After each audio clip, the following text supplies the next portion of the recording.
शिवोऽहं न च प्राणसंज्ञो न वै पञ्चवायु न वा सप्तधातु न वा पञ्चकोश न वा पाणिपादं न चो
उपस्थपायु चिदानन्दरूप शिवोऽहं शिवोऽहं चिदानन्दरूप शिवोऽहं शिवोऽहं चिदानन्दरूप शिवोऽहं शिवोऽहं न मे द्वेषरागो न मे लोभमोहौ न मे वै मदो नैव मात्सर्यभावः न धर्मो न चार्थो न कामो न मोक्षः चिदानन्दरूप शिवोऽहं शिवोऽहं चिदानन्दरूप शिवोऽहं शिवोऽहं चिदानन्दरूप शिवोऽहं शिवोऽहं न पुण्यं न पापं न न सौख्यं न दुःखं न मन्त्रो न तीर्थं न वेदा न यज्ञः अहं भोजनं नैव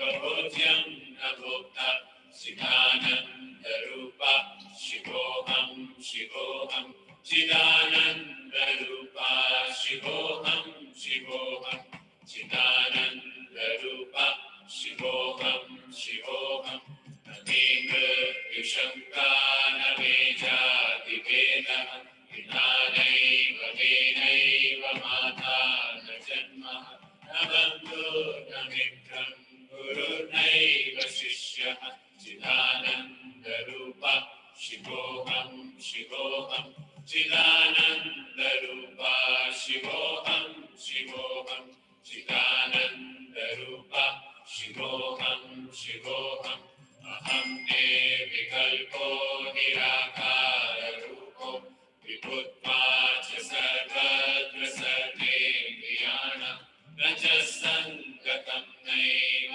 मुक्तेर्न मेयः चिदानन्दरूपा शिवोऽहं शिवोऽहं चिदानन्दरूपा शिवोऽहं शिवोऽहं चिदानन्दरूपा शिवोऽहं शिवोऽहं मनोबुद्ध्यहङ्कारचित्तानि नाहं न च श्रोत्रजिह्वे न च घ्राणनेत्रे न च व्योमभूमे न तेजो न वायु चिदानन्दरूपा शिवोऽहं शिवोऽहं चिदानन्दरूपा शिवोऽहं शिवोऽहं चिदानन्दरूपा शिवोऽहं शिवोऽहं न च प्राणसंज्ञो न वै पञ्चवायु न वा सप्तधातुर्न वा पञ्चकोश न वा पाणिपादं न चोपस्थपायु चिदानन्दरूपा शिवोऽहं शिवोऽहं चिदानन्दरूपा शिवोऽहं शिवोऽहं चिदानन्दरूपा शिवोऽहं शिवोऽहं न मे द्वेषरागो न मे लोभमोहौ न मे मतो नैव मात्सर्यभावः न धर्मो न चार्थो न कामो न मोक्षः चिदानन्दरूपा शिवोऽहं शिवोऽहं चिदानन्दरूपा शिवोऽहं शिवोऽहं चिदानन्दरूपा शिवोऽहं शिवोऽहं न पुण्यं न पापं न सौख्यं न दुःखं न मन्त्रो न तीर्थं न वेदा न यज्ञः अहं भोजनं नैव भोज्यं न भोक्ता चिदानन्दरूपा शिवोऽहं शिवोऽहं चिदानन्दरूपा शिवोऽहं शिवोऽहं चिदानन्दरूपा शिवोऽहं शिवोऽहं न मे मृत्युशङ्का न मे जातिभेदः पितानैव मे A warm welcome and wishing the best of the day ahead to all delegates uniting with us today on this online platform for week 16, Build Bharat Safe and Secure India, a 25-week series which has commenced from 26th of July 2020, a purely knowledge sharing webinar series successfully commencing each Sunday. We are overwhelmed for all your support, patience, and time for connecting with us today. We are sure you will find this worthy and are excited to attend the webinar. In case of any questions or query arising during the webinar, we request you to please type in using the Q&A section or raise hand. During the webinar, also keep an eye on the chat section for links on our previous sessions and to join our East Corp group community for case studies, pocket guides, advisories, newsletters on fire safety security. We have our group CEO, Mr. Hemant Khadse, who will lead this session. Let us proceed the session with a small prayer.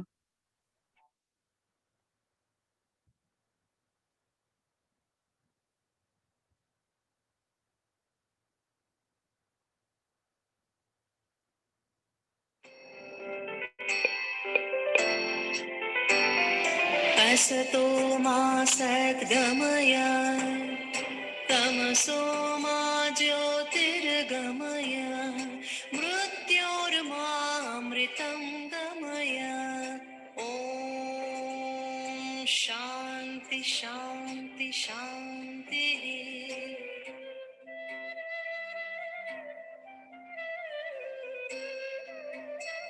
Come on, chant this mantra.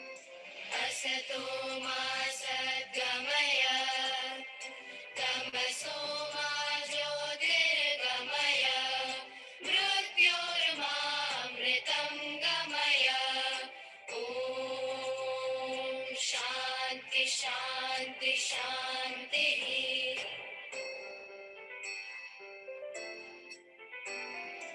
असतो मा सद्गमय तमसो मा ज्योतिर्गमय मृत्योर्मामृतं गमय ॐ शान्ति शान्ति शान्तिः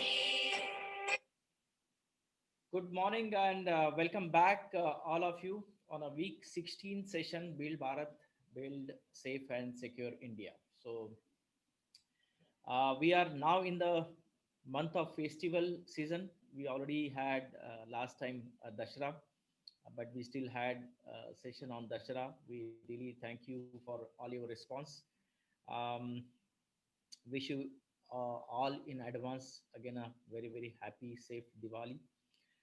So today we will have a, a very specific discussion on security system, physical security systems, and that too, what are the challenges and consideration required during your installation phase or construction phase. So we are going to look at those aspect little more deeply, so that as a user, as a end customer, when you are planning a security system, then you can't really get out of the situation till the system is installed or commissioned. You still have to get involved during that phase which is under construction, and there are many parameters that as a user you should know or you must know, and that's what we are trying to cover in this particular session. um, just to recap, we have 15 session already passed, and these are the petals, I would say, we have added in every session, covering various aspect about fire safety security. And it gives you a kind of a overall perspective, a 360 view kind of a thing in terms of understanding. uh, Maybe it is not a detailed deep down exercise for every topic, because we have a diverse group here, from customers and from end user, from business owner perspective. So they are from diverse background, and not necessarily that they are well acquainted with technicalities. So this is the whole attempt of our Build Bharat series, is to bring that foundation level awareness in the minds of people, so that they can get an answer why fire safety security, what are the ingredients of it, how this can be implemented at their place to protect the life and property as such. So we covered a lot of technical aspect, we covered a lot of generic aspect so far. And now we are getting into the uh, mid phase, which is basically the installation phase, and then followed by a testing commissioning, which is the last leg of your system installation, which is also very important. Then we are going to cover the how we can take over the systems, because there are a lot of gaps in terms of knowing system what you have. There are many installations sitting on this island where people are not aware what they have, what they own, what it does for them. So it's a gap of purely taking over and project sign off. So we look at those aspects, and then of course we'll get into little deeper on in terms of understanding operation and maintenance responsibility, because that's the one very critical, and as a user you must get involved. We'll definitely cover the training aspect, and how do you review your system so that it becomes continuous continuous operation, and it still continues to give the same benefit and feature what it was planned earlier at the incipient stage. And we'll also lastly cover about documentation and how you can take your organization to a excellence level as a sustainable level. And that's how we are going to end uh, in the first week of January, that is end of 2020, this entire Build Bharat series. So we are pretty excited, and I'm sure so as you, in knowing all these things. But I still encourage people, audience here, feel free to reach out to us in during the session, or in the community group that we have, asking your questions, queries, so that we can hear from you, and we will try to help you in terms of anywhere where we can. Yeah. So any questions till last session that we had? You can raise your hand. We can probably try and capture those uh, information in case you still want to. So anybody has any question, doubt? So feel free to raise your hand in between. So I might miss out that particular raising her hand. So let's continue our discussion now. What we are going to discuss here is in terms of security system. When it's a security system, it's purely a physical security systems which is protecting your uh, property and life both.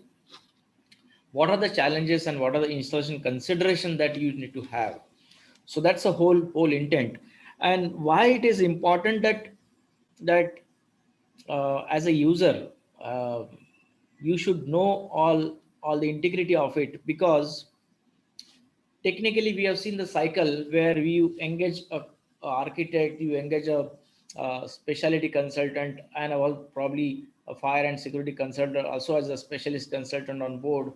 Then you have your OEM, then you have vendors, you have your system integrators in place.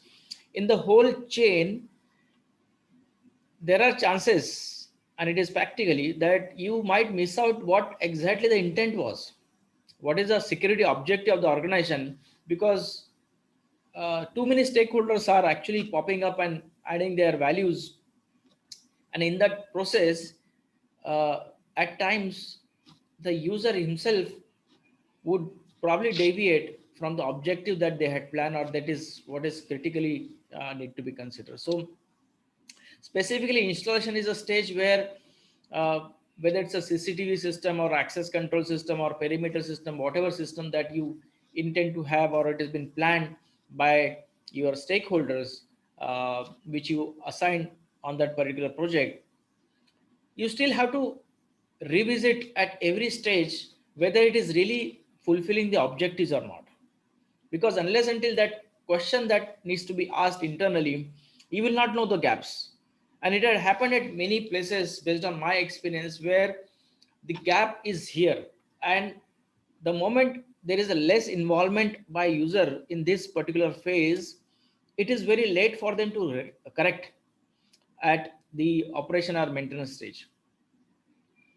You can't really change any systems, because you already have spent so much of money on it. You have already done a lot of civil changes, structural changes to incorporate that system particularly, but essentially it doesn't fulfill your objectives, and you realize that during your operation and maintenance cycle. So this is what the important phase that most of the organization, whether it's a medium or large organization, are missing out. And that's what is in my focus here and attention here by the people, that they need to be worried about this phase as well. We asked a couple of questions last time. What are the gaps that you have in your systems, and during construction phase? Have you observed any kind of this gap? And when you retrospect, when you ask yourself by looking at the systems, you will realize that, okay, here you go, maybe this problem could have been solved had we involved or corrected during installation phase? So is there is something that you have in your place?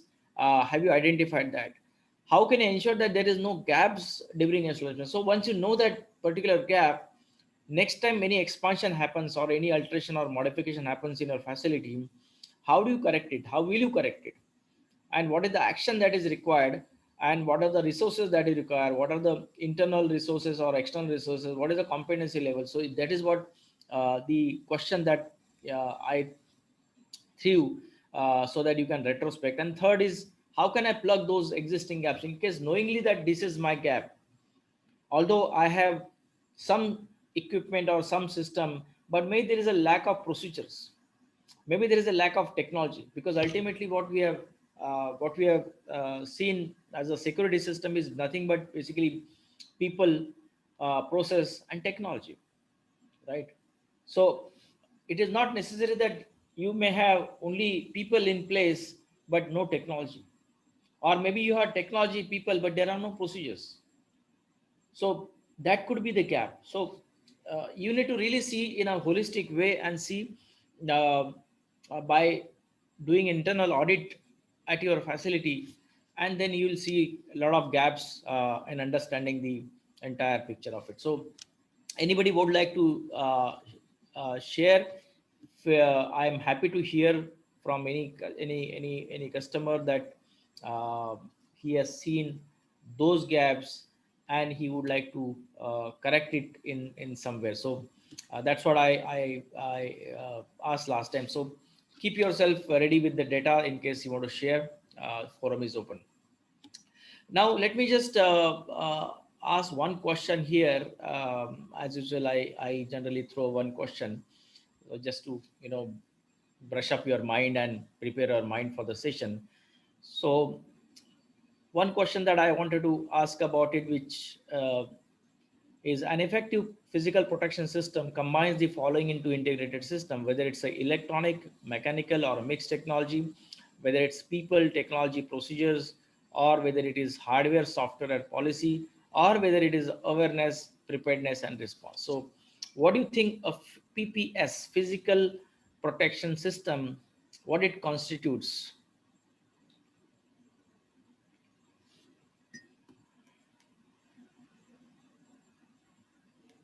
There are four options here, whether it's electronic, mechanical, or technology, or whether it's people, technology, procedures, whether it is hardware, software, policy, awareness, preparedness, or response. So, what do you think it's correct?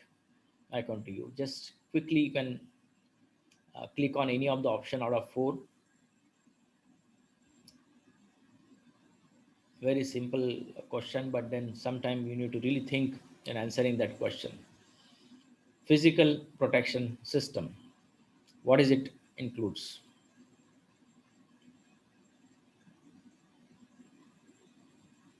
Yeah. So another 5 seconds. So still many people are on thinking mode. Probably they are opting all four options. That means all four options could be relevant for some of you.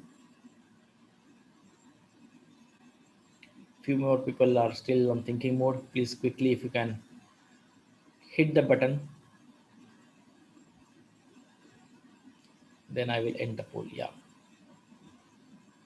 Okay. So let me just end the poll here and share you the result. It was a little confusing, but actually I answered it a few seconds before I opened this poll, and I specifically mentioned that physical protection system, I mean basically security systems, is combination of people, technology and procedures. That's the main vital element. Rest is all secondary, but essentially these are the three ingredients which constitutes your integrated physical protection system, not the other three options. So I still confused people that they are hitting all four options and people actually hit four options physically. So good, thank you so much. It's equal confusion between awareness, preparedness, and response. But unless until you have technology, you are not able to achieve any kind of a physical protection system, and that too in a modern era where we are living today. Without technology, nobody can survive, and that's the reason we also looked at it where the technology source coming in from. It is coming from the nature, it is coming from engineering, and it is coming from the technology. So uh, without technology, without people, you really cannot go ahead and uh, build your physical protection system. So uh, very fundamental questions, but then I thought I'll ask this question because that is how your knowledge gets refreshed. And the whole intent of this webinar that we have been doing is to refresh. There are many things that we know but we don't know. There are many things we don't know but we know. Yeah. So unless until our uh, mind is knowing what I don't know, and you are able to focus on that particular don't know factor openly with a courage and making an effort for building bridging that gap, then your knowledge is going to get extended. You're going to get gaining their knowledge and so as expertise and experience.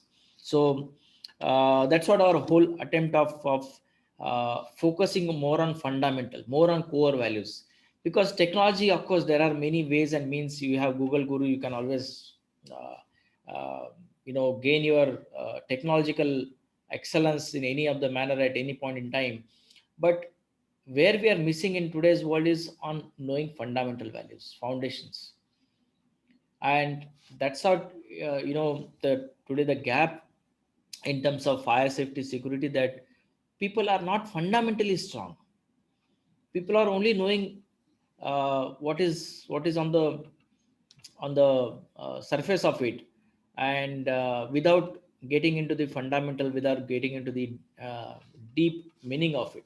So if you look at it, all the session that we have been doing so far, it has been focused mainly on knowing fundamental. Maybe some people consider that okay, this I knew, but it doesn't matter. You can always get refreshed, because if you knew it and if you keep it with yourself, again, that's not the right approach. If you knew it, make sure that you upgrade that knowledge with your colleagues, with your friend, with your network, so that the chain goes, and that's how you are going to build the social network as such.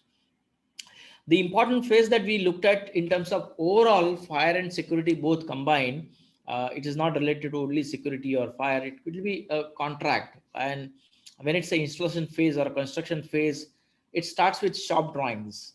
It starts with detailing dimension layout, and that's what we discussed last time, followed by the technical data sheets, which is going to be developed based on the concept that you freeze. Then you are going to proceed on procurement. There are many people who don't even look at these two aspects. Why I wanted to focus on this fundamental? Because people consider that let me jump onto the procurement level, let me assign to my purchase department and ask them to look for what system they can buy from. And that's how, when you have a missing link of not knowing the shop drawing or concept what you want to have based on our objectives, not knowing what is the specification of it, not knowing what are the technical parameters of those element that will go into the whole system, procurement should not happen, or procurement cannot happen. But today there are many institutions, even large institutions, are bypassing these two elements and just straight away getting into the budget. Okay, let's me spend 1 crore, let me spend 50 lakh, and let purchase department manage to get the system what is going to fit into my budget. And that's how the gap of the industry today of getting the installation which is not worthy, which is not going to add value, which is not going to fulfill the objectives of your organization. And then once you have all the procurement, then the installation starts. Your inspection is going to be part of your whole process, because doesn't matter you have got a right specification built in, doesn't matter you have got the solid procurement or a very fair procurement policy or procedure, but once the installation starts, there can be counterfeit, there can be duplication, there can be a lot of gaps in the form of system integrator, that because intentionally non-intentionally. So inspection is the one that will actually fill the gap, and then lastly comes your as-built layout, which is going to be the replica of your true installation. And when you see the variance, you know what is a delta, and delta has to be there between shop drawing and as-built, because you can't design any perfect system remotely. Sitting in somebody's office, you can't really have a very clear and a 100% clarity, 100% clear layout or concept for any kind of a fire security system. So as built and shop drawing, when you start evaluating, you will know there could be gap, and if there are gaps, it's a good sign, it's a good healthy sign, because then you know you have done that process rightly, in knowing maybe there is a gap between what you are thought and what exactly in the uh, field. So that is how we are going to complete the installation process. Now in terms of security, let me just go ahead and discuss about this. First and foremost, is important that although you have a very conceptually clear in terms of we need to have a security system, but adequacy need to be checked on the field, what has been designed by the consultant, or by any specialist that you engaged, how relevant it is, how meaningful it is, how appropriate it is. And that's what the stage comes as the construction stage, installation stage, where you need to see the feasibility, because at times we over design the systems based on the global best practices, but there are certain aspects, as a user you only know what is your facility and what it can go up to. Your benchmarking you need to decide, and then based on which somebody can design this. But if the benchmarking itself is wrong, or you never have even thought what is the benchmarking, it can be inadequate, or it can be over designed system. So adequacy needs to be verified the moment your plan is done, and that is the first stage of your security systems implementation. Then second comes throughput. I mean, specifically it comes to the access control or entry control points, where you are constructing a lot of barriers, and barriers are essential part of your physical protection system, which is a design element. But then, had we have that control check equipments on the in the facility, what is the impact on throughput? And that throughput can be in your normal days, or it can be your peak hours. At many incidences, you must have observed that there are office towers where the during rush hours, it is really really pathetic situation in managing the security. And that's what you see, the when they need to monitor very critically during peak hour, during rush hour, they need to bypass it, because having that controls in place during rush hours, they cannot manage the crowd.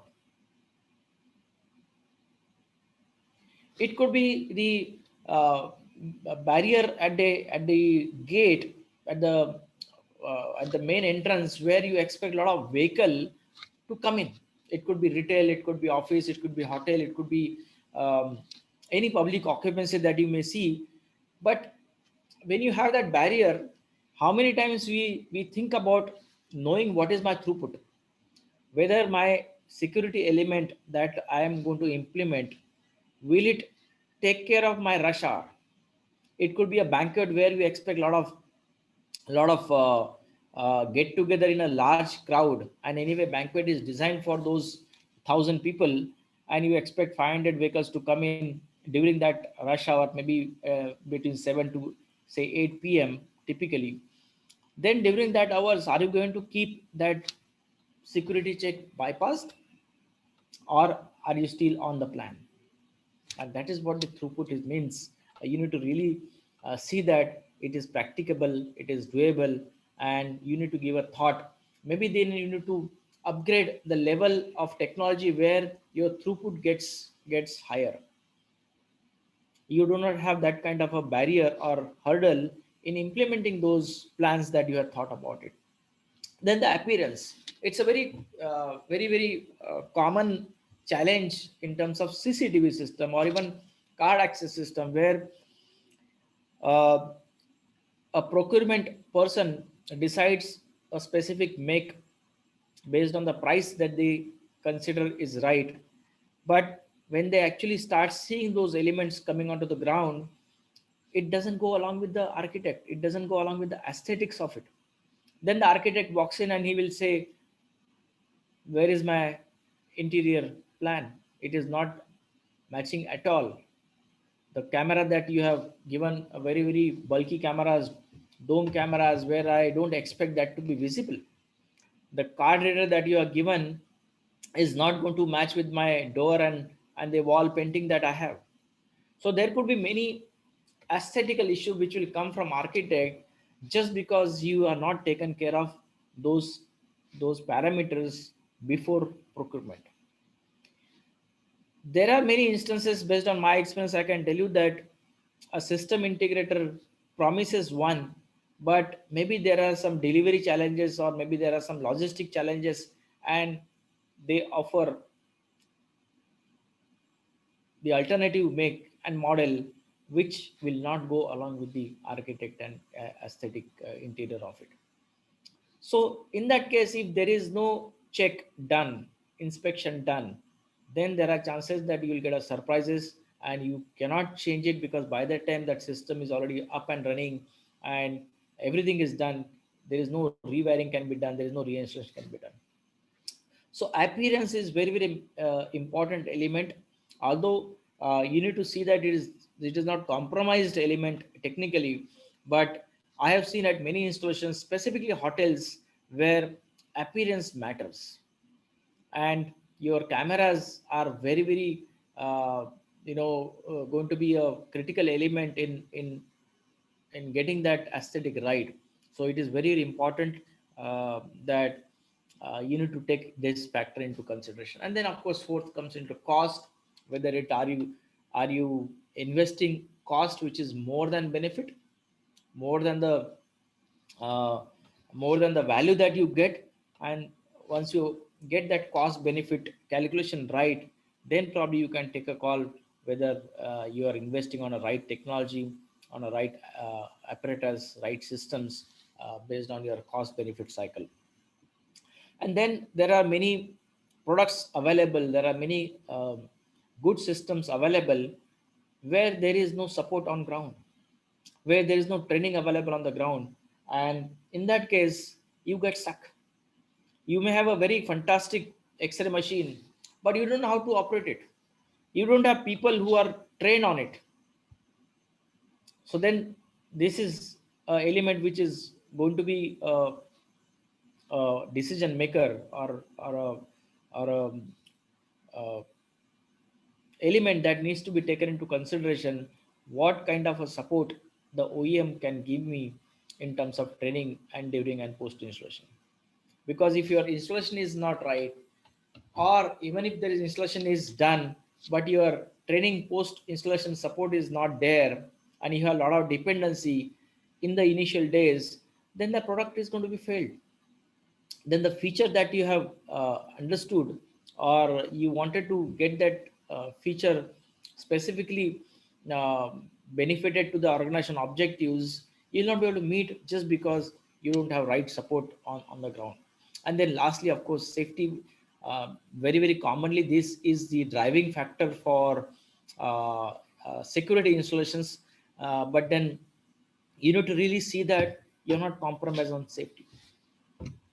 You're not compromising. And I have mentioned it a couple of times before in session that safety security complements, at the same time conflict also.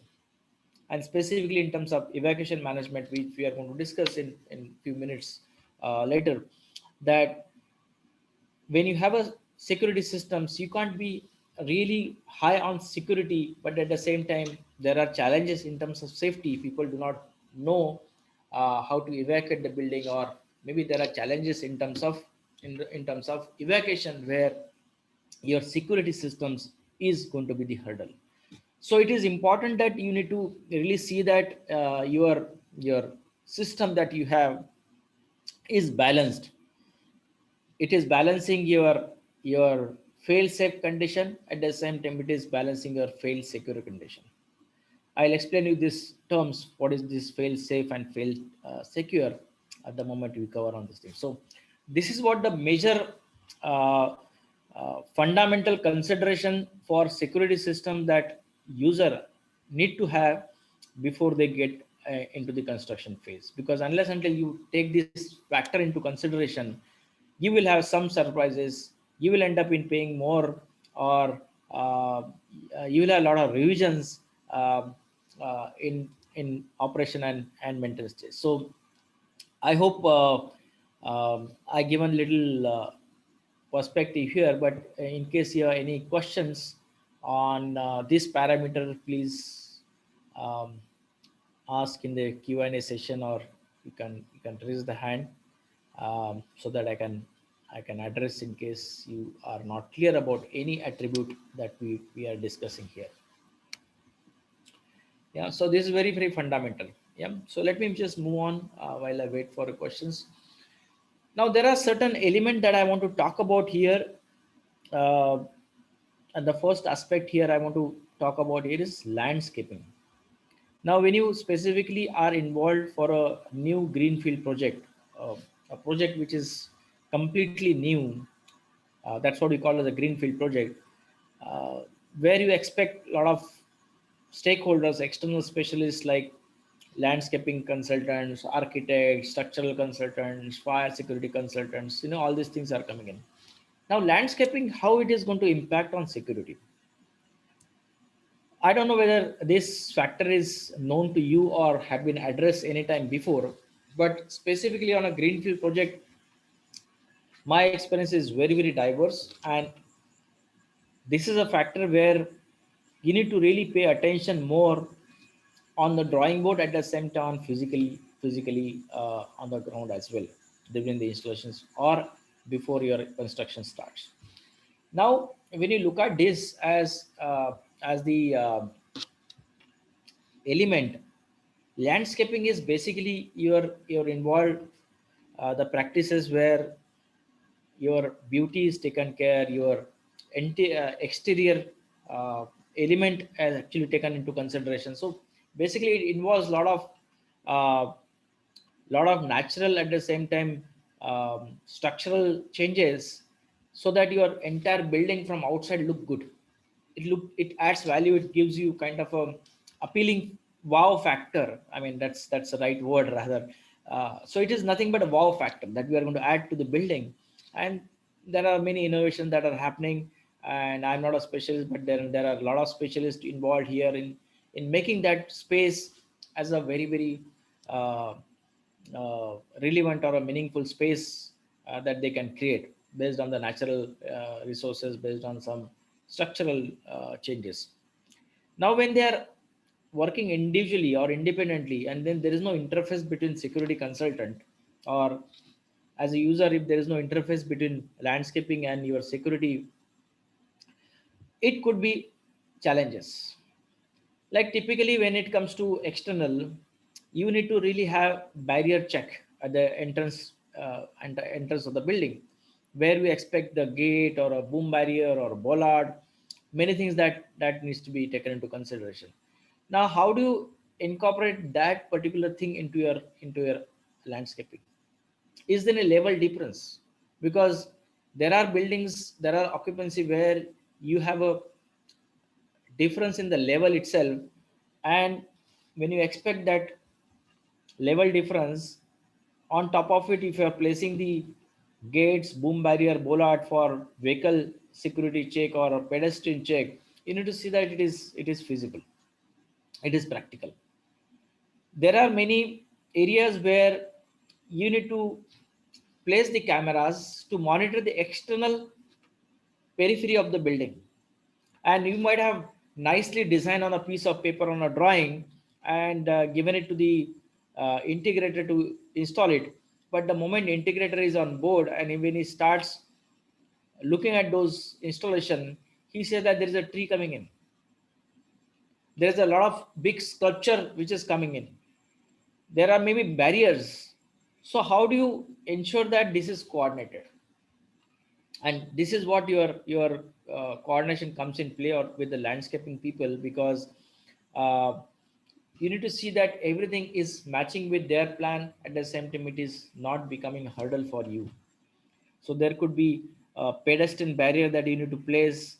Um there could be a barrier that you have planned, which is inside. Maybe you need to take it something which is going to be accessible, feasible at site. Maybe there are cameras that you have planned and are different, but just because there are a lot of greeneries coming in, it will need to be changed. Maybe some supporting structure, maybe some different angle altogether, or maybe instead of a bullet camera, maybe you need to have different PTZ camera. So you need to see that what is possible.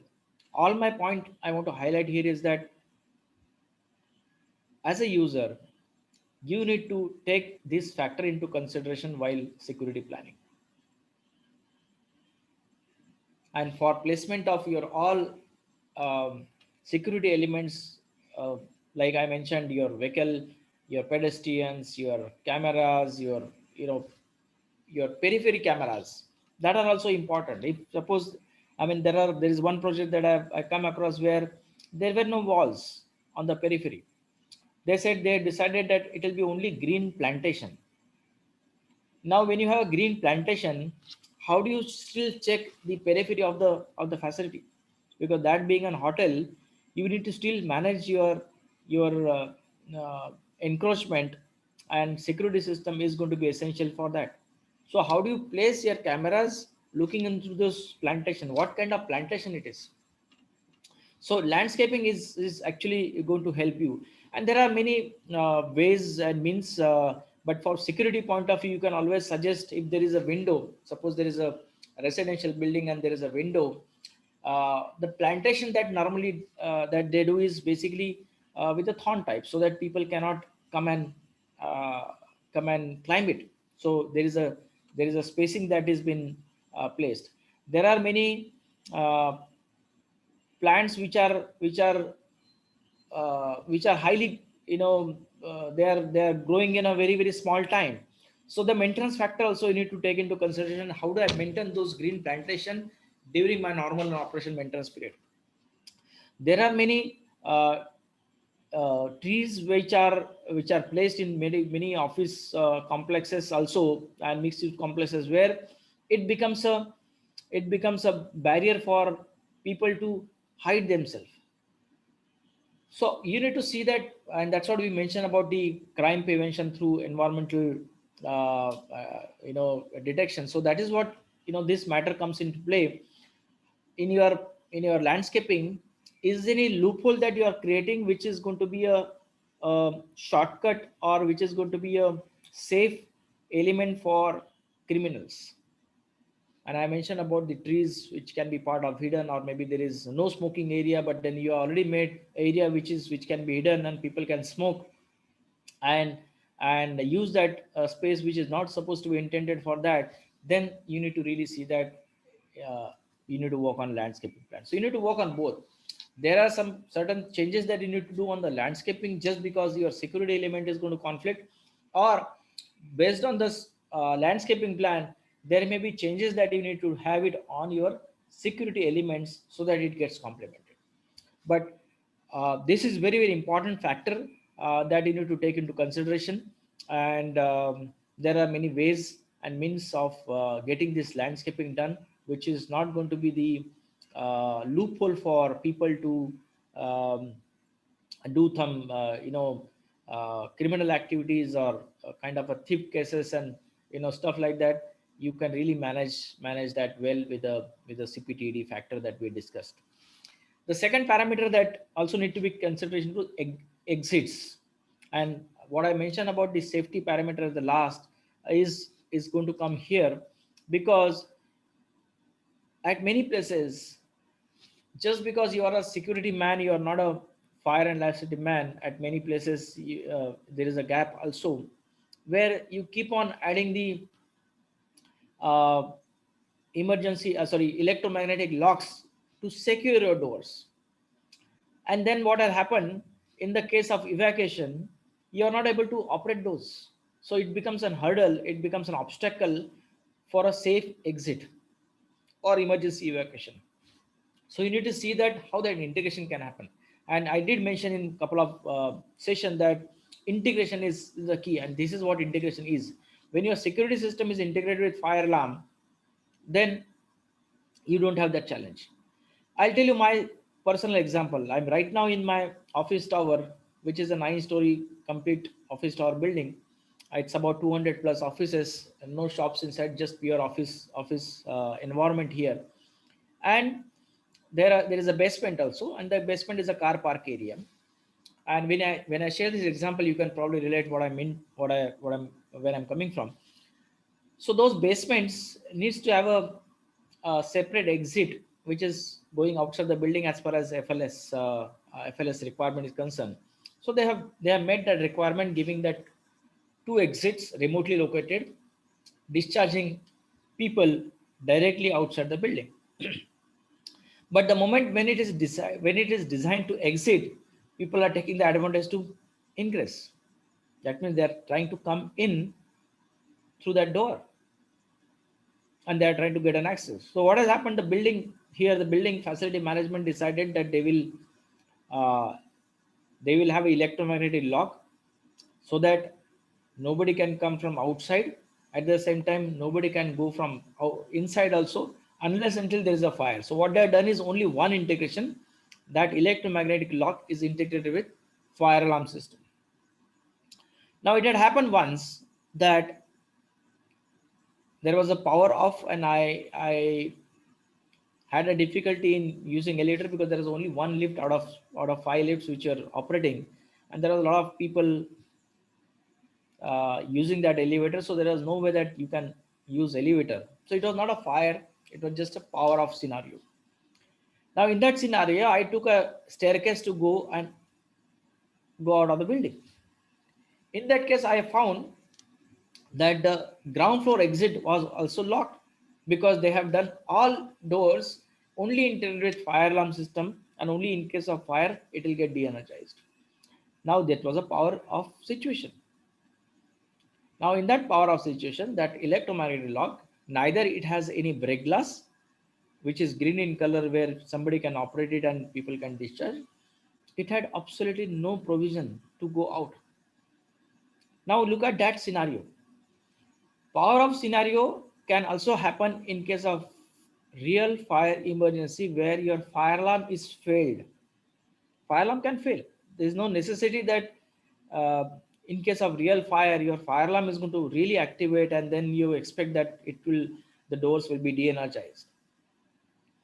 So in case of fire, the first thing that a security guy is going to do is going to switch off the main power supplies, so that electrical hazards will not occur, or will not add to the entire fire hazard.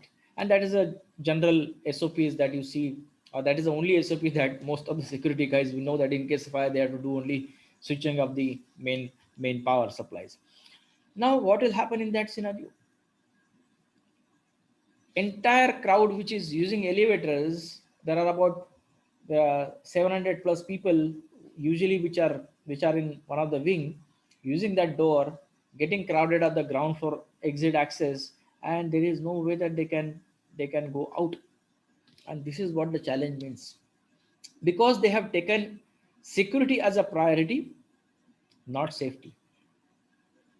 Now, when security becomes priority, safety not, then in case of your real fire emergencies or a real emergency case, safety has to be prerogative.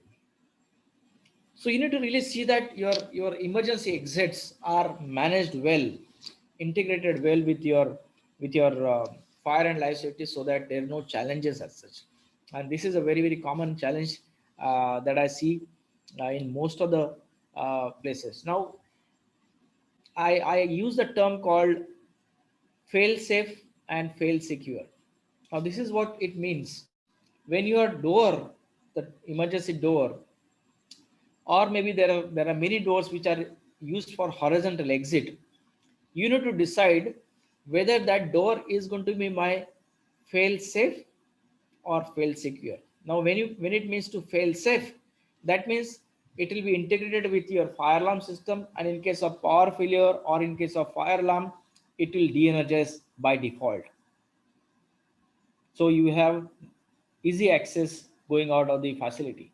But the moment you have fail secure, that means by default it will go into lock mode. It will get locked. So as a designer or as a user, you need to see which are my door in the facility which are going to be on fail safe, which are the door which are going to be on fail secure mode. And that is very, very important term. I need to really see that every door in the facility which becomes a barrier for safety and security is addressed, is coordinated with both as a terminology. So that's very important. Third element I want to highlight here is about internal layouts. There are many cases where you have large open areas, or there are many complex areas where you have a lot of small stores, small offices, small corridors where you expect people to live and work. Now, in that case, how do you have a coverage wherein your cameras and your access control, for that matter, is going to take a holistic view, and you will not have any kind of a hotspot? When it's hotspot, that means any area where it is hidden and people can take disadvantage out of that situation. Because um, when the thief knows, or when any bad boys knows that this area is not monitored, they take that as a space to do some activity which is not going to be healthy for you, which is not desired for the business objectives.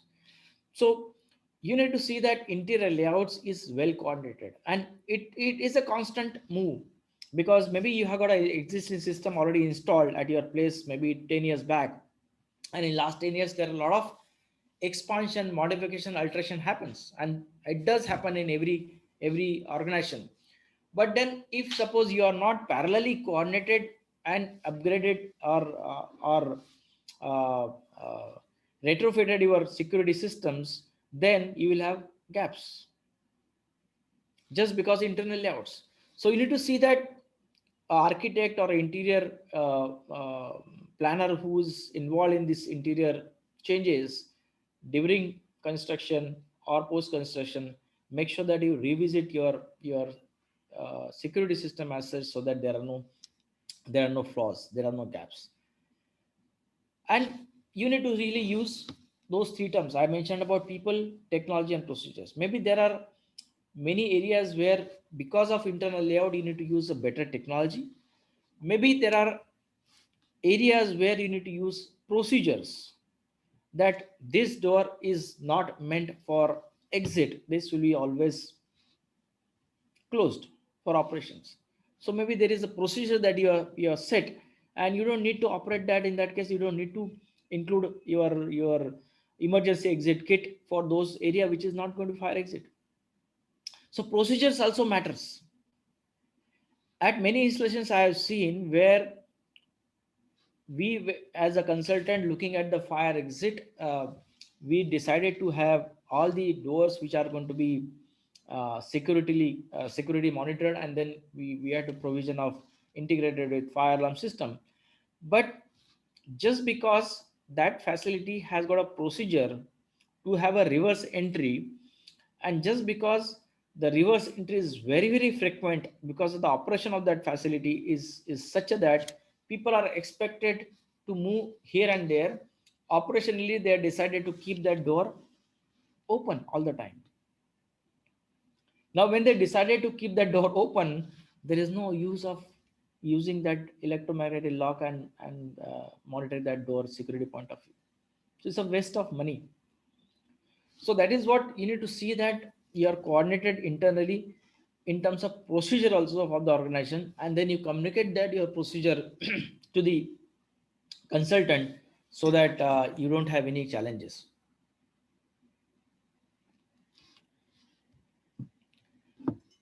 Control of entry, I mean, specifically for a mixed use facility, this is a very, very big challenge, but at the same time, large occupancy, whether it's a hotel, hospital, whether it's a office building, or a resident or service apartment as such, your control of entry is very, very important. And this is usually not decided at the drawing board stage. It is finally decided at the operation stage. When they are ready, full-fledged, then they come up and decide, okay, this is my operation, where I expect visitor to come here and report here, where I expect service guys to come here and then get an access, where I expect authorized people to come here and get an access. So this is how your uh, public movement happening in the facility. And unless until you as a user are clear about it, or you are a developer of the building, you are clear about it, how this entire building is going to be operated, whether it's a vehicle movement or a pedestrian movement or all the people movement, how they are coming in and going out. It could be retail, it could be hotel, it could be office building. So they, you expect a lot of diverse people to come in. If it is a retail, you have all the authorized people who are actually the shop owner, the staffs, the service staffs, the maintenance people, the shopping visitors. So you have a lot of diverse background people to come in and entering. So how do you get an access? You can't have an access for everywhere and anywhere. So you need to see that based on your asset, based on your risk that you have, you see that it is there. But ultimately, during installations, if there is any process change in terms of procedure, then you need to see that your system also needs to be changed accordingly, so that you don't have any flaws, you don't have any gap where you get an access. There are many areas where we have seen elevator which is not supposed to be going to the basement. Technically, if it is the basement, it should land only on the ground floor. But there are many areas, facility where you have a elevator right from basement till top. It is going in. Now you have fantastic uh, security management at the ground floor to check people to come in and go out. But if you keep that open hole, getting that access in the basement itself, maybe using the vehicle, and he parks the vehicle in the basement and get an access to elevator, he can go to the top, then it is not addressed, then there is a loophole. So this is how it means as a control of entry. Not only the uh, authorized people, but all the visitors of all nature, whether it could be maintenance people, service people who are going to be frequently visiting that site. Maybe there are people who are going to come and using Ola and Uber, they'll get dropped off and then enter ATL. So how that vehicle is going to be going out? How are you going to restricting unauthorized vehicle to go into the basement car parking area? So this is how you need to see that it is coordinated well, and you don't have any loopholes um, or any kind of a area where crime theft can happen, because vehicle can damage heavily than the person who is carrying a bomb on his laptop, on his bag. So you need to see that the vehicle are mainly protected, and their entry and exit level needs to be monitored. There are many facilities where you have only one and entry exit. Again, that's a challenge, because you don't know which vehicle is going and which, if those are entry points are not monitored by cameras, again there is a big challenge. So you need to see that you have a separate entry. What's a traffic movement? Is any is any car parking that you are allowing on the lobby itself? We can call as a temporary parking. So how those also can be monitored? So this is how you need to see that your areas to be monitored, so that you are not able to leave any space which is not monitored by cameras or by restricting access. um, Let me just revisit any questions here. No. Okay. Mr. Ravindra More. Yes, Mr. More. Any question you have? You can unmute.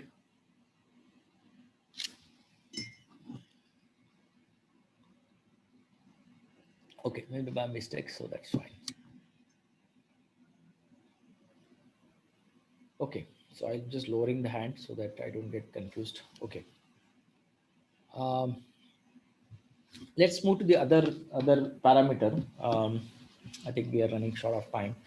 Um, perimeter. This is very very important, and I will little go little fast. But any questions, anything miss out, just raise a hand.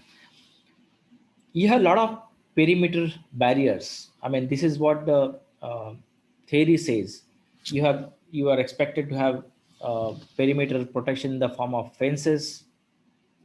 How those are monitored, what height it is. If it is intended for an encroachment, then my security controls are able to capture those fences movement. Is it going to give me an alert, or is it going to be only at the indicator level? So these are the parameters that you need to see that in terms of fences, because you can always apply the technology, best technology available to monitor the fences, but you need to see that what kind of fence that you have, what is the risk that you have, and what is the asset you have. So you can build fences in many ways. You can have a wall, you can have wire fences, you can have wooden barriers. So you need to see that what is feasible, which is going to give you adequate security protection.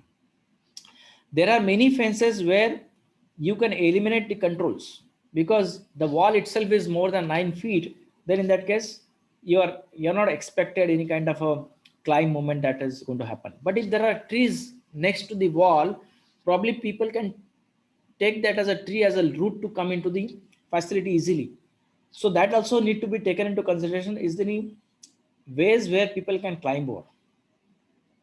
Because then otherwise that fence has no meaning if you are going to have that tree around it, and you can't really cut the trees because of the environmental act and all.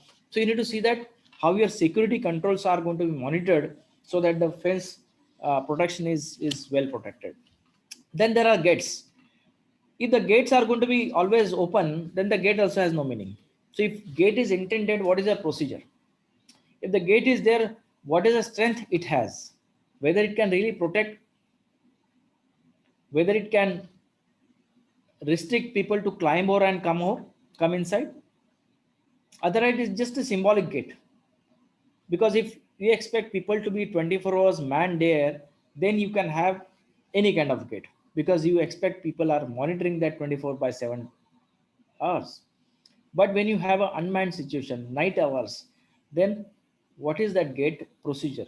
What is the strength of the gate that you have, so that you don't have any kind of a vehicle ramming situation or coming into the forcibly into that facility?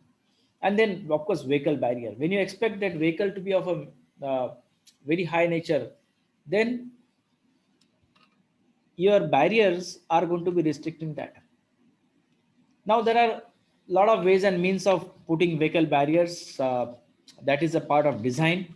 But all I want to hear is in terms of installation, that you need to see that you have provision to install those barriers. Because specifically, if it is a bollard, bollard is going to restrict any vehicle, and there are ratings available between K4, K8, and K12, and there is a difference between K4 and K12 because of the speed that is having. So K4 is generally it is restricting a truck of 7 ton at 30 mph, 30 miles per hour. That is a strength it takes, and it restricts. If it is a higher, then you expect more speed and more large facility, then maybe you need to have a K8 which is going to have 40 mph at 7 ton, at 50 mph which is K12. So there are various ways. So that's part of design. So I focus here in terms of construction challenges. Now when you expect a bollard to get installed, and it is already there in your concept plan, but you see that bollard needs 1.2 meter at least a penetration on the ground, and you have a basement right there. You can't really go inside. Then what could be a challenge? And these are the flaws, and these are the shop drawing stage, and this is what the installation problem, where you expect a lot of surprises on the ground. So those are the areas where you need to see that how your system is incorporated, how your shop drawings are developed, what is the changes required in terms of your fine tuning your security system, so that it gives you foolproof physics, because your focus has to be on a perimeter protection very very highly effectively. Because if your perimeter protection itself is deficient, then you expect people to come in, and then by that time the person is already in, then you have very less scope to respond to him or safeguard your property well. So how stringent or how secure your perimeter is, it becomes your strength of the property, that it is more deterrent, and it is more rugged to have any kind of a crime prevention as such. So these are the three areas that you need to see. Structural barriers, of course, there are walls, doors, windows. Now when I mention about those barriers, you need to see that the barriers can be also become an entrance point. So you need to see that if the wall is intended for a people not to climb over, then that wall has to have that specification. If you keep that door only for going out, that door can become an entry point, and it could be ram also. When you expect a gate also as an entry and exit gate, and when you only protect an entry gate, and if you leave that exit gate open, people, bad boys, can come from exit gate only. They'll not come from entry gate. They'll get directly access from exit gate and hit to your facility. So this is how you need to see that your barriers are well balanced, well managed, and wherever there is opening in the form of door, windows, you need to see that it is monitored. Roofs and floors. I mean, there was an incident in Navi Mumbai, I remember a few years back, where the bank vault area was accessed through floors from adjoining shopping shopper guy. So he got an access.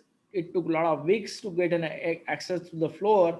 He came inside the bank vault area, got an access in the vault, and do whatever it is. And I don't know what has happened after that. So roof and floor also could be an entry point for bad boys. Then there are of course dispensable banners. You can have foam, and you can create a lot of mechanical means where you create a barrier so that people can get a deterrent effect, and you can protect your building by look and feel of it. So there are various ways of means and road. I'll give one example. I think there is one US memorial museum where they have created a big eye-catching sculpture in the entrance only. And technically, it looks good as in a landscaping and architect perspective, but it is actually meant for a barrier for vehicle not to come in. So there are many ways, and that's what your CPTD factor comes in play. How do you create your barrier? I mean, you can see a lot of malls where you have a lot of steels uh, fixed bollards.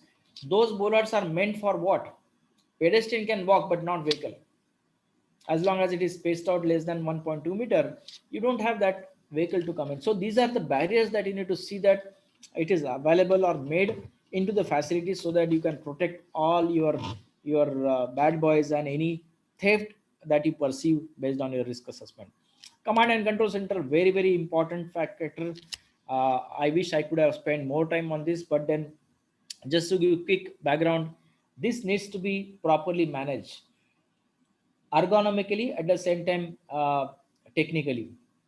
Ergonomy in the sense that you expect a person, maybe it's a one person or two person sitting 24 by 365 days in that particular room. If it is not ergonomically designed, and you expect that a person to watch three monitors constantly looking into an angle way, then there are chances that he may lose his interest and focus very soon. So when you design a command control center, it has to be ergonomically designed so that you have a screen which is perpendicular to your eyes, your chair. Your number of screens also is going to matter. You can't have too many screens in the very congested command control center, and you expect only one person to look at all the screen all the time. There is no possible. It's not possible by any human being. So how do you create your artificial intelligence? How do you create your video intelligence into it so that it is reducing your your pop-up images, and it is comfortable for the command control center guy who's going to be stationed inside the room, who's going to taking that action in case required. What is the height? What is the level distance that you need to have? Again, it is to be engineered. You can't really have, okay, I got only this space available, take it, and you need to manage it. So then you have got only 2 meter by 1 meter space where you really can't open the door, you can't really place more than one table. There are many facilities like this. So because space constraint is always there, but at the same time there should not be too much of compromise. So command control center, when you have it, make sure that it is adequately designed, um, and taken into all aspect into consideration, so that it becomes a responsive center, because they are the one who are going to respond based on the uh, based on the eventualities that they see on the screen, or based on the communication that they receive. So it needs to be very effective.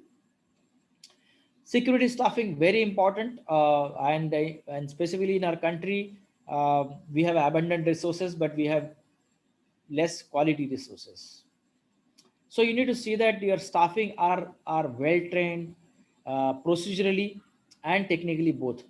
Because if you have a uh, DFMD in place, and if there is no person monitoring that DFMD, that DFMD has no meaning. And you can see many examples in and around. The DFMDs are just lying just for sake of nothing. They are doing nothing. They are just a dead bodies.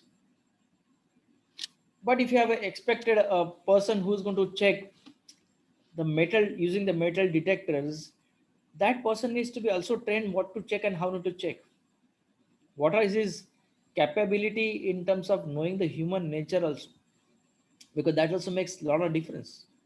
Otherwise, you go into the mall and you have a security person, and you know what he does.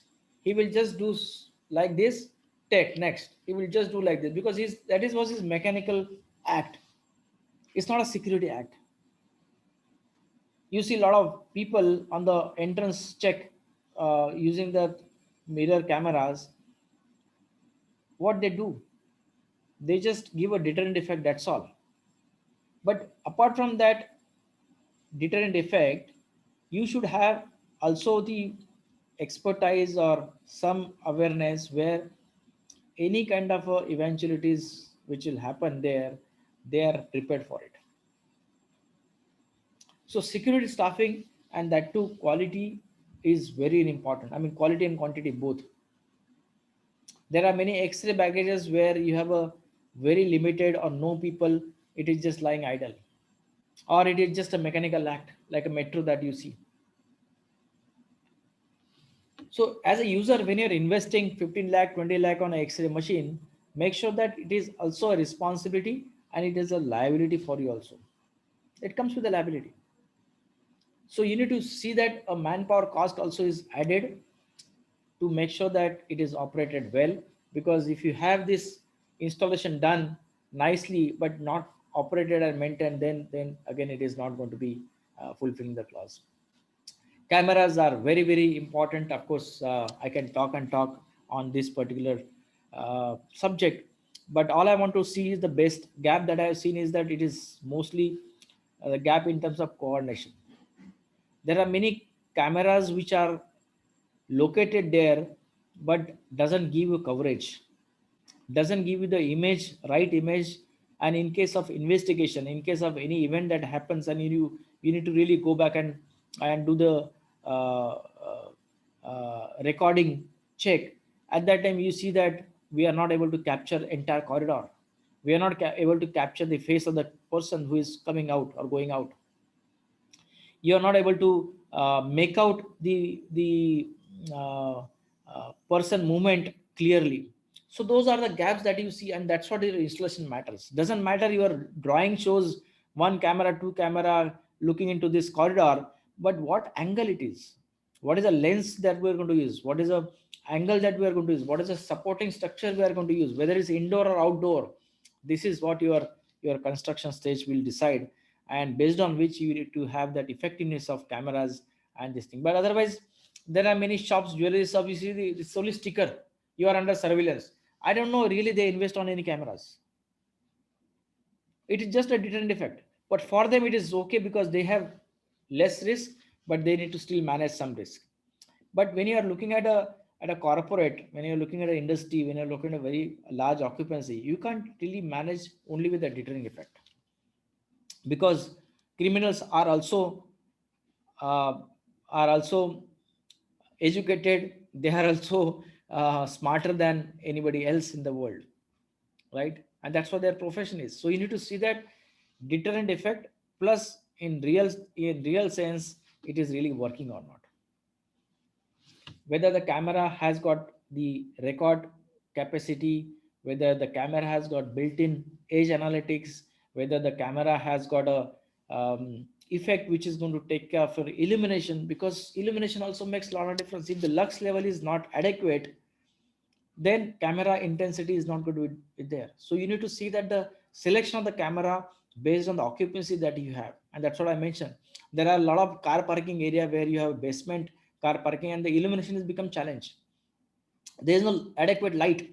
And you have a camera which needs specific illumination. And if it is not provided, then there is a gap.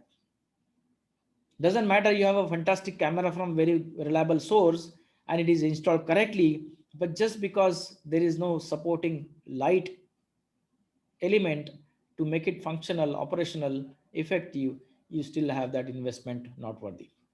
So as a user, you need to take into all factor into consideration how this is going to be manned and this thing. So there are a lot of guidelines available where you need to maintain certain level of illumination in terms of foot candela. Like one foot candela is 10 lux typically.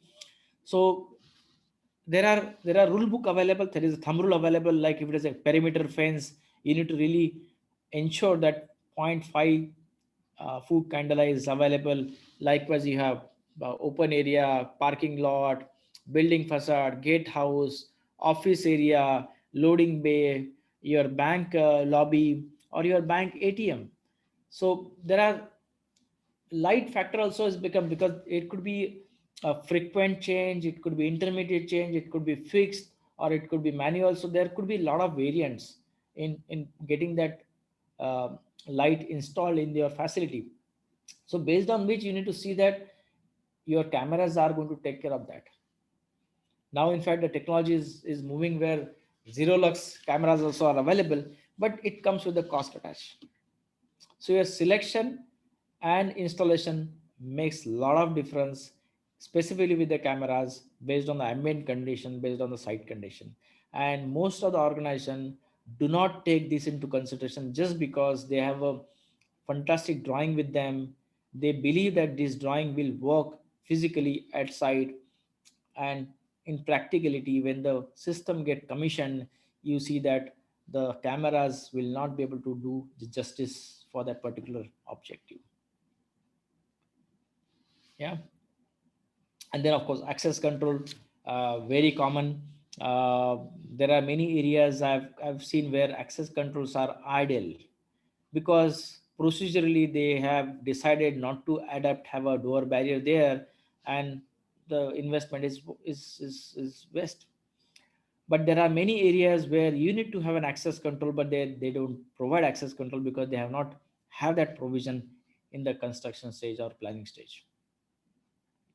So access control meaning is basically monitoring your movement, who is going in and who is going out, and you have a log record. So when you decide access control, um, as a concept level, you need to see all the parameters. You need to see that the access control now, in fact, with the COVID, you need to have a touchless access controls, contactless access control. What's the capacity of this? What's the feature of it? Does it also take care of my visitor management? Does it also take care of my payroll system? The access control does it need extra power? Because you can have a lot of savings in power cabling just because you have an additional model there, a built-in model there. So these are all engineering conditions that you need to see during your construction stage. Otherwise you will have to pay hefty cost in doing all these things. Now there are access control where you have a buzzer, where you have a strobe. Now that strobe needs an extra power. or it can have a built-in power coming in from the loop. So you need to see that the access control system is really meeting the codes and standard best practices, at the same time reducing the cost. Does it have a full encrypted version? Does it talk to a lot of third party softwares? Does it also talk to the video management system? So these are various combinations that you need to see during execution. And what's your length between access controller and reader, whether it is in permissible limit or not. Again, that is a factor that you need to take into consideration during your construction. What kind of a cable that are you going to use it, and at the same time, do you have a spare cable in case anything goes wrong? Maybe there is no rodent repellent system available, and then you expect the rats in the premises above fall ceiling area, and your cable gets cut short. Then your entire system gets affected. So you need to see that your reliability of the system while laying the cable is also taken into consideration. Yeah, now the systems are available using the phone even, a Bluetooth enabled system. So you need to see that what is the technology that are going to go ahead and invest on it, so that it's a futuristic system that you have.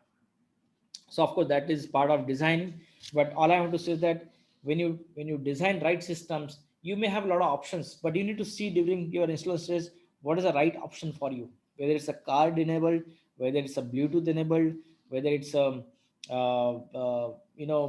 face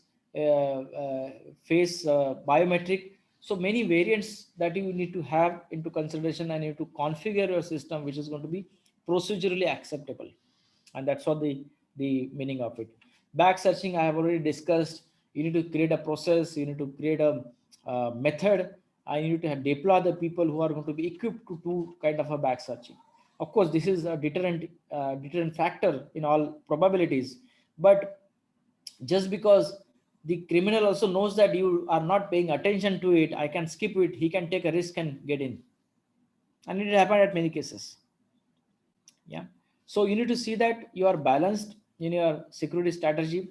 You don't have only equipment, you don't have only technology, it is supported by the right people and the right procedures also.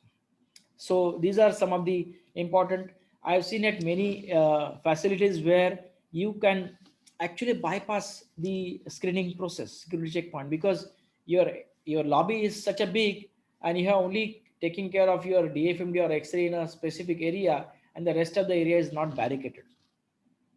And there could be a chance that the security guy can miss out because of the peak rush hour, and people can bypass it. So barricading is also important when you are expecting a every person, and each person who is going to walk into the facility must pass through the checkpoint or a screening as such. They need to see that it is procedurally implemented at site, so that there are no flaws. Traffic control parking, I already covered, but that's a very very serious serious a serious element, because vehicle will actually damage more than the person who is going to come with the sack. So you know, to see that all the vehicles are really monitored. Maybe there is an interface required with the traffic management consultant or your expert with the facility, but then you need to see that it is done. How many exits here, how many entry you have, whether you are giving a temporary parking, whether are you going to give valet parking, whether you have a separate exit in the basement, how drivers are going to walk in, how authorized people are going to walk in, how the vehicle will be screened internally, externally. So these are all the procedures that you need to see into consideration, because not necessarily that you have only one bollard system at the entrance, and you don't know what is coming inside in the car itself. Yeah. So you have to see that everything is taken into consideration. Not only the car, the driving license number plate also is an objective, because not only the uh, which type of car or vehicle coming in, what is the number plate of that particular vehicle which is entering and exiting it. So you need to see that cameras located at the entrance are capturing that license plate. So there are available. Again, of course, it comes with the car cost. It has a lot of software features, so you can always add on. You have a lot of car screening systems available, where you can monitor that on a screen from a security room, so that you don't need to have a person with a mirror and just having that deterrent effect. So there are a lot of technology available. We need to see what is the cost and what is a benefit that you are going to get. So if the benefit is higher, it is worth to invest on that. If the benefit is less, then you manage with your security manpower, but at the same time train manpower, so that you can take care of it. So this is all about consideration that in nutshell that I wanted to talk about it. I do with here our mentor from Israel, if he can share experiences in the project management in 5 minutes, it will be great. Um, if you can share some few points where people actually miss out during implementation. Um, so, Benny, can you just unmute? Thank you. Yeah. Thank you, Hemant. Thank you. As an introduction, it was very clear, and I hope all the audience got now the whole picture, and you can go on. Thank you. But just to give you one question, let me ask you. Probably you may have an answer. You also worked with a lot of Indian projects, and you know all the Indian sentiment and people. When we as a consultant plan certain concept, um, specifically user, the developer or user of that facility, how do they ensure that this is relevant for them? Because not necessarily that the people involved at the receiving end are technically capable in understanding the concept that we give. They more rely on the consultant and the contractor. But what is the level of knowledge that they should have? So can you just highlight that particular point? Look, I think one word was missing in your introduction. It is optimization. Yeah. Because normally in security, as more you have, better it is. So you can say that theoretically the sky is the limit. But as we know everything, as we always know that it costs money, and always the budget is in front of our eyes. And that's why we have to make the optimization. And optimization is also from economic point of view, an optimization from users' point of view. For example, it is safer that if we have every door control. But practically, we don't want that the user going from his car to his office will pass more than 2 or 3 checkpoints. So we have to optimize, and we have to find what is the best way to implement it, which would be also economically and also users friendly.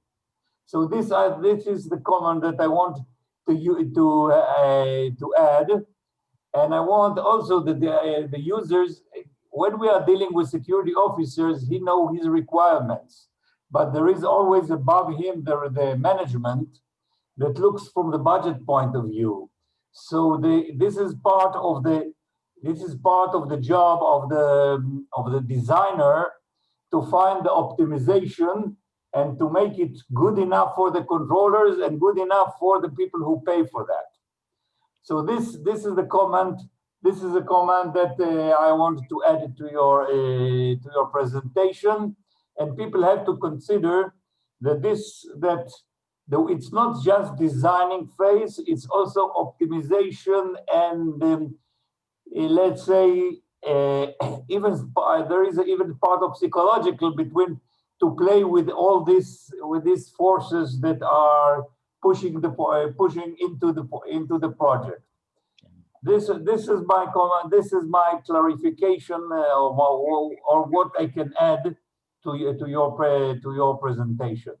Thank you. Thank you. It was really good. I mean, as you said rightly, optimization is the key, and that can be only achieved through the discussions and through the interrogation. So unless until that discussion happens, the optimization cannot happen. Let me ask you one final question, Benny. You have a security command control room, but then usually uh, I see based on my experience that fire and security is a combined control room because of space constraint or resource constraint. But having said that, when you have a combined control command center, what are the top considerations that a user should keep that into mind in allocating that space, and what is that ingredient that people should give a focus on? When we are dealing with a command and control room, there are some aspects that we have to take in consideration. It starts from the cooperation with the architects, where to locate the control room. Sometimes the control room is, you know, in the basement, in a room that nobody, you say, okay, as deeper it is in the ground, then safer the control room is. As the control room is a critical element in the security system. So sometimes security aspects are taken in consideration and they put the control room into the basement. Sometimes, mainly in public buildings, or in malls, for example, they like to show that security is not only exists, they want to show that everybody who comes to the place will know that there is a security there. So they put the security room at the entrance or in a place in an aquarium that everybody can see that there is a security there.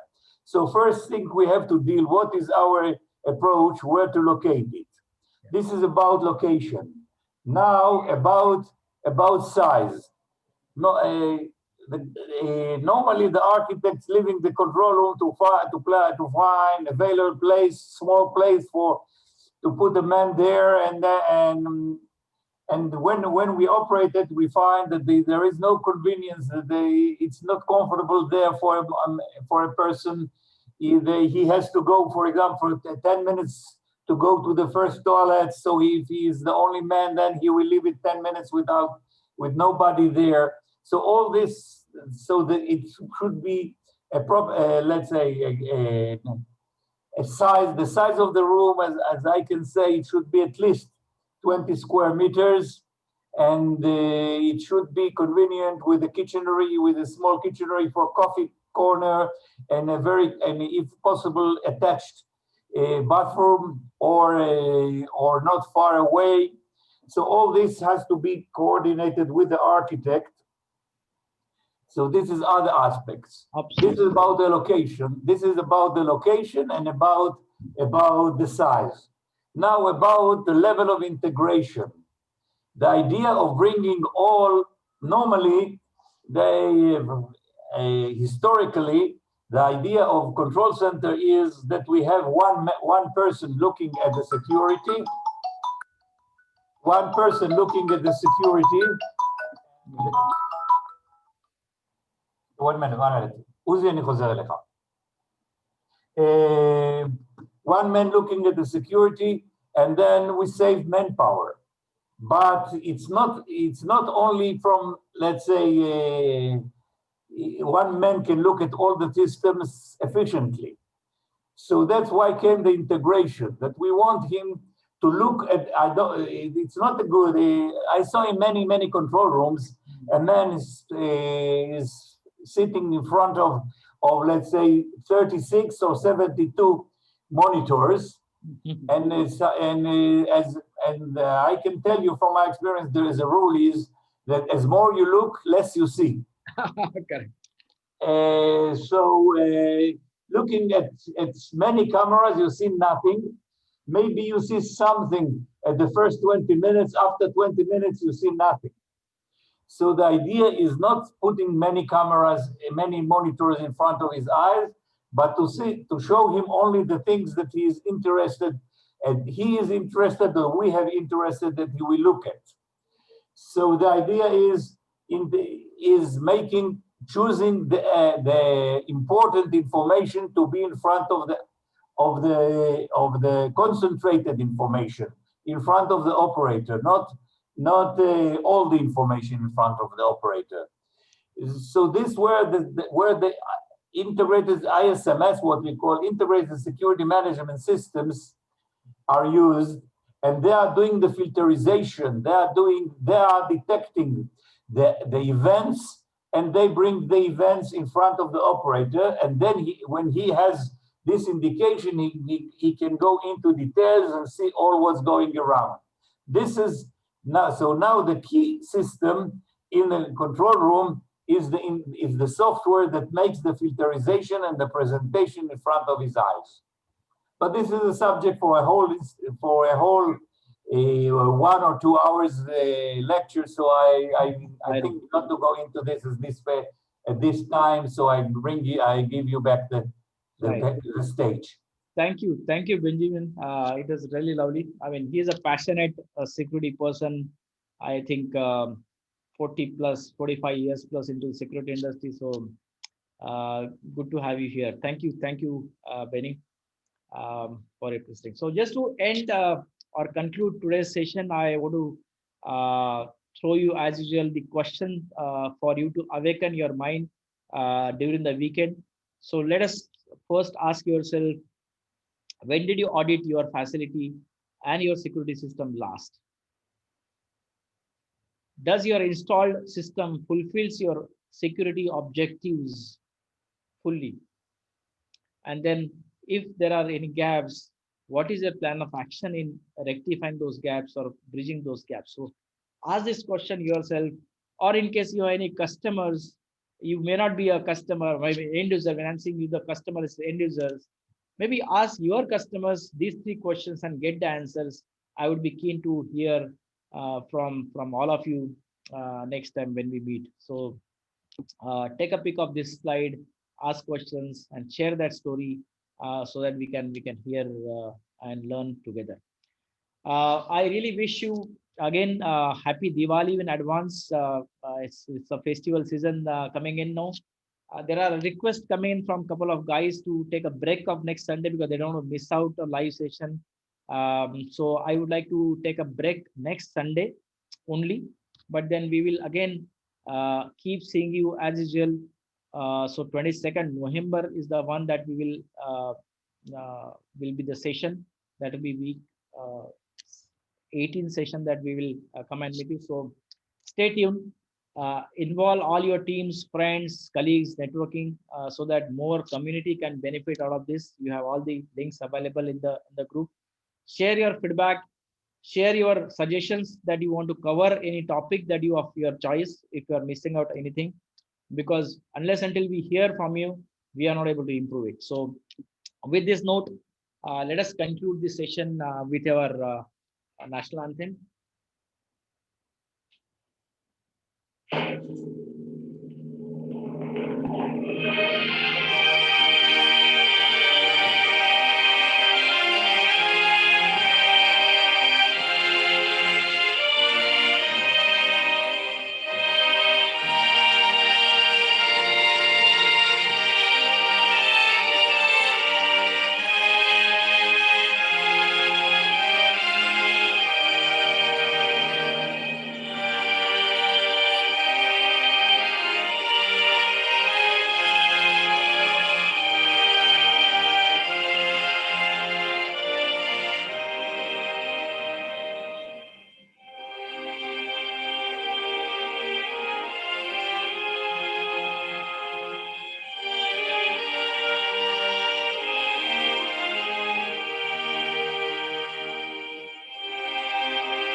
Thank you. So see you on next week's 22nd November. Till then, take care, stay safe.